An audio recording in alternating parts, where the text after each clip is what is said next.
نحمده ونصلي ونسلم على رسوله الكريم أما بعد فأعوذ بالله من الشيطان الرجيم بسم الله الرحمن الرحيم گرامی قدر سامعین محترم، میں آپ کے سامنے مزدور اور اسلام کے حوالے سے چند ایک گزارشات کرنا چاہتا ہوں۔ اللہ جل جلالہ سے دعا ہے کہ جو میں کہہ رہا ہوں سب سے پہلے مجھے اور پھر ہم سب کو اس پر عمل پیرا ہونے کی توفیق نصیب فرمائے۔ اٹھو میری دنیا کے غریبوں کو جگا دو، اٹھو میری دنیا کے غریبوں کو جگا دو، کاہ امرا کے در و دیوار ہلا دو، جس کھیت سے دیکھاں کو میسر نہ ہو روزی، اس کھیت کے ہر گوشہ گندم کو جلا دو۔ معزز سامعین،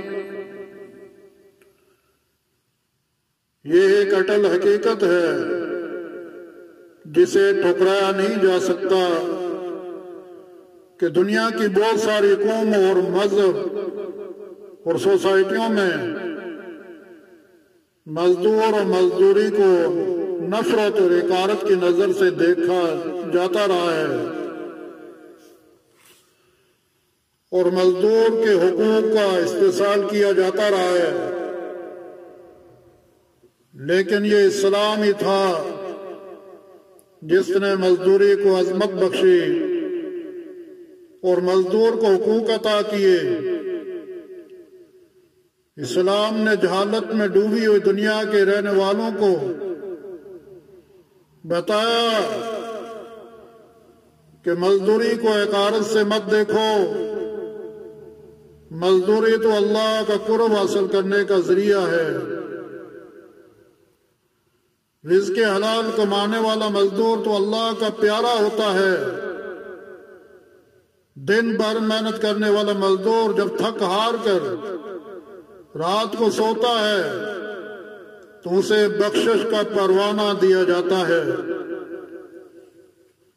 مزدوری تو انسانیت کے بعد حضرت آدم علیہ السلام نے بھی کی ہے، مزدوری تو حضرت داؤد علیہ السلام نے بھی کی ہے، مزدوری تو حضرت نوح علیہ السلام نے بھی کی ہے، مزدوری تو حضرت موسیٰ علیہ السلام نے بھی کی ہے، مزدوری تو کائنات کے سردار محمد رسول اللہ صلی اللہ علیہ وسلم نے بھی کی ہے۔ اگر میں نہ تو مزدوری آر کی بات ہوتی، نفرت والا عمل ہوتا، گھٹیا کام ہوتا، تو اللہ کے نبی کبھی بھی محنت و مزدوری نہ کرتے۔ آپ سیرت کا مطالعہ کیجئے، آپ کو سید الرسول خاتم الانبیاء حبیب کبریاء مکہ کی سنگلاف وادیوں میں بکریوں کو چراتے ہوئے نظر آئیں گے۔ مسجد نبی کی تعمیر ہو رہی ہے، مہاجرین اور انصار پتھر اور گارا اٹھا اٹھا کے لا رہے ہیں۔ حضور صلی اللہ علیہ وسلم بھی کسی سے پیچھے نہیں رہتے۔ آپ صلی اللہ علیہ وسلم بھی اپنے نازک ہاتھوں سے پتھر اٹھانے لگ جاتے ہیں۔ غزوہ خندق میں دیکھیے کہ خندق کھودی جا رہی ہے، بڑا مشکل کام ہے، کٹھن مرحلہ ہے، سب صحابہ مشغول ہیں، لیکن حضور صلی اللہ علیہ وسلم بھی فارغ نہیں ہیں۔ آپ صلی اللہ علیہ وسلم کے ہاتھوں میں بھی کدال ہے اور بھاری چٹانوں کو توڑ رہے ہیں۔ صحابہ رضی اللہ عنہ کہتے ہیں ہم ایک غزوہ سے واپس آ رہے تھے، راستے میں قیام ہوا، کھانا پکانے کا مشورہ ہوا۔ کسی نے کہا میں جانور ذبح کروں گا، کسی نے کہا میں گوشت بناؤں گا، کسی نے کہا میں پکاؤں گا۔ کائنات کے امام نے کہا کہ میں جنگل سے لکڑیاں اکٹھی کر کے لاؤں گا۔ حضور صلی اللہ علیہ وسلم نے محنت مزدوری میں خود شامل ہو کر محنت کو عظمت بخشی، مزدور کو وقار عطا کیا، مزدور کو کار فضیلت بنا دیا۔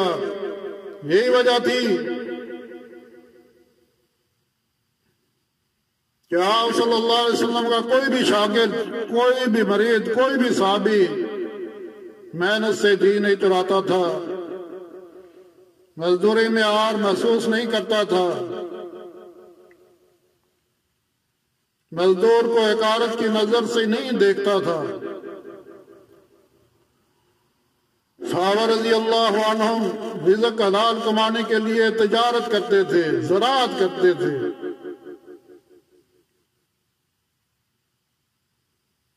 محنت مزدوری یہ میرے پیغمبر صلی اللہ علیہ وسلم نے بھی کی ہے۔ ایک مرتبہ حضرت جابر رضی اللہ تعالیٰ عنہ نے حضور اقدس صلی اللہ علیہ وسلم سے مصافحہ کیا تو ان کی ہتھیلی کچھ کھردری اور داغدار محسوس ہوئی۔ حضور صلی اللہ علیہ وسلم نے دریافت فرمایا یہ داغ کیسے ہیں؟ انہوں نے عرض کیا یا رسول اللہ میں نال بندی کا کام کرتا ہوں اور اس سے اپنے بال بچوں کا پیٹ پالتا ہوں۔ یہ سن کر حضور صلی اللہ علیہ وسلم نے ان کے ہاتھ کو بوسہ دیا اور فرمایا یہ وہ ہاتھ ہے جسے آگ نہیں چھو سکتی۔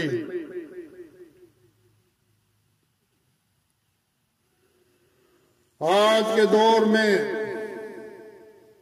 آپ کو بے شمار لوگ نظر آئیں گے جو مزدوروں کے حقوق کے چیمپئن بنتے ہیں، لیکن وہ کسی تیار نہیں، کسی مزدور کے گھر جانے کے لیے تیار نہیں، بغیر غرض کے کسی مزدور کے ساتھ ہاتھ ملانے کے لیے تیار نہیں، کیونکہ انہیں مزدور کے پسینے سے بو آتی ہے۔ لیکن کائنات کے سردار کی سیرت کا مطالعہ کیجئے، آپ مزدوروں کی عیادت کے لیے ان کے گھر تشریف لے جاتے تھے، انہیں اپنے دسترخوان پر بٹھاتے تھے، انہیں سینے سے لگاتے تھے، ارے ان کے کھردرے ہاتھوں کو بوسہ دیتے تھے۔ آپ کو ایسے لیڈر تو نظر آئیں گے جو چاہتے ہیں کہ غریب عوام ان کے ہاتھ چومیں، لیکن کوئی ایسا لیڈر نظر نہیں آئے گا جو غریبوں کا ہاتھ چومتا ہو۔ لیکن میرے حضور صلی اللہ علیہ وسلم نے مزدوروں کے ہاتھ اپنے مبارک لبوں سے چومتے تھے۔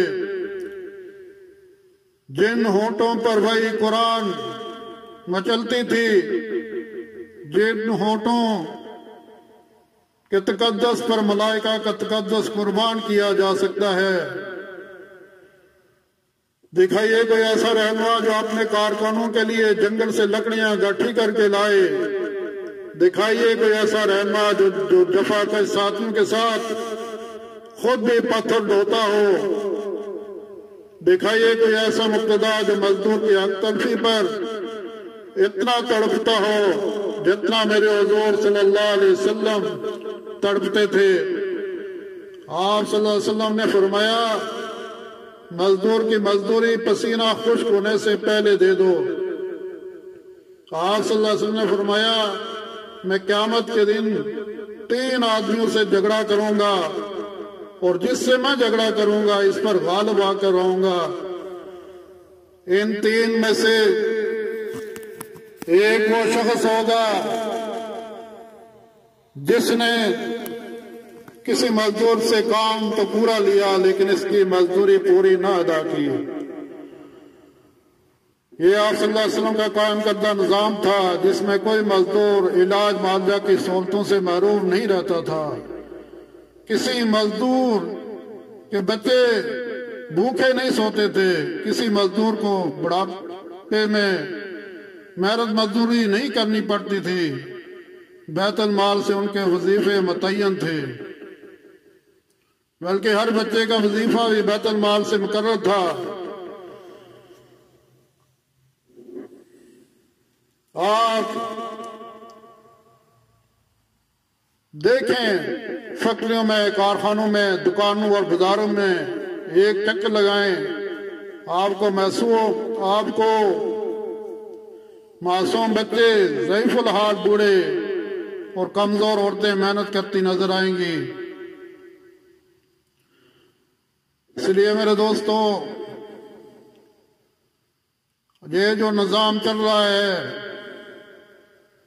یہ قطعی طور پر ناکام نظام ہے۔